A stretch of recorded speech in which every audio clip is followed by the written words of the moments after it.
দর্শক, যারা বলছে আগে সংস্কার পরে নির্বাচন, তারা ঠিক বিপরীত কাজ করছেন। তারেক রহমান বলছেন, অনেক ব্যক্তি হোক বা রাজনৈতিক দলই হোক না কেন, সংস্কার কথা বলছে নির্বাচন পরে, সংস্কার আগে।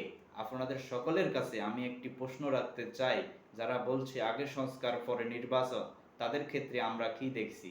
মুখে বলছে নির্বাচন পরে, কিন্তু তারা তো গিয়ে ঠিকই যে বিভিন্ন জায়গায় আমরা দেখছি নিজেদের প্রার্থী তারা ডিক্লেয়ার করে বেড়াচ্ছে। অর্থাৎ দর্শক, প্রার্থী ডিক্লেয়ার করছেন কে? বিএনপি করছে না, জামাত এবং এনসিপি তারা প্রার্থী ডিক্লেয়ার করছে। প্রত্যেকটা আসনে সারা দেশে তারা প্রায় প্রার্থী ডিক্লেয়ার করছেন, কিন্তু বিএনপি সেটি করছে না, তিনি সেটাই বলতেছেন। তো দর্শক, বিএনপি কেন করছে না? কারণ প্রতিটা আসনে গড়ে বিএনপির 4-5 জন প্রার্থী ক্যান্ডিডেট, নমিনেশন ক্যান্ডিডেট, তাই তারা এখনই ঘোষণা করতে পারছে না। এটা অবশ্য মধুর সমস্যা। এখন এই কারণে তারা করছে না, যে তিনি কেন করছে না তার ব্যাখ্যা দিচ্ছেন, যে কোথায় বিএনপি তো এটি করছে না। কারণ কেন বিএনপি করছে না জানেন? বিএনপি এই কারণে করছে না, কারণ সংস্কার একটি চলমান প্রক্রিয়া। সংস্কার কোনো ব্র্যাকেট বন্দি কোনো বিষয় নয়, যে এতটুকু আসলো, এতটুকু হলো, হয়ে গেল। সংস্কার একটি চলমান প্রক্রিয়া, যেহেতু আমরা বিশ্বাস করি, সেজন্যই আমরা বলি যে নির্বাচন এবং সংস্কার একটি চলমান প্রক্রিয়া। সংস্কার চলতে থাকবে, কিন্তু নির্বাচন হতে হবে নির্বাচনের মতন। এবং সেই কারণে আমরা অনেককেই দেখছি যে বলছে মুখে আগে সংস্কার পরে নির্বাচন, কিন্তু বাস্তবে তারা ঠিক তার বিপরীত কাজটি করছে, যেটি বিএনপি কখনোই বলে না, বিএনপি করেও না। বিএনপি তাই করে যা বিএনপি বলে, বিএনপি তাই বলে যা বিএনপি করে।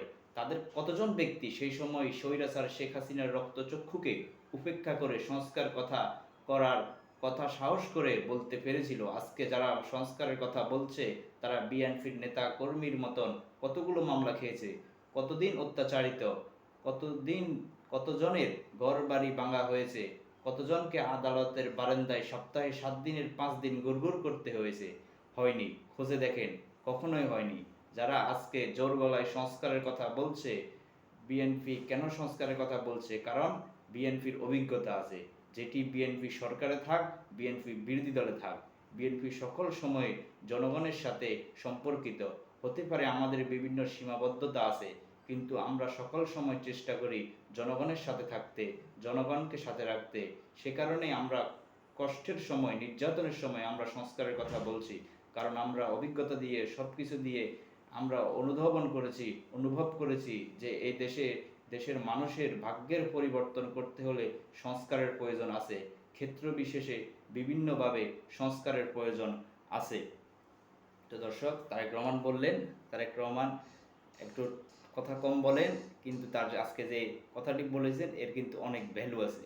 দর্শক, যদি ভিডিওটি ভালো লাগে অবশ্যই শেয়ার করে দিবেন, এবং আমার ইউটিউব চ্যানেলটি সাবস্ক্রাইব করে দিবেন, লাইক কমেন্ট করে পাশে থাকবেন। আসসালামু আলাইকুম।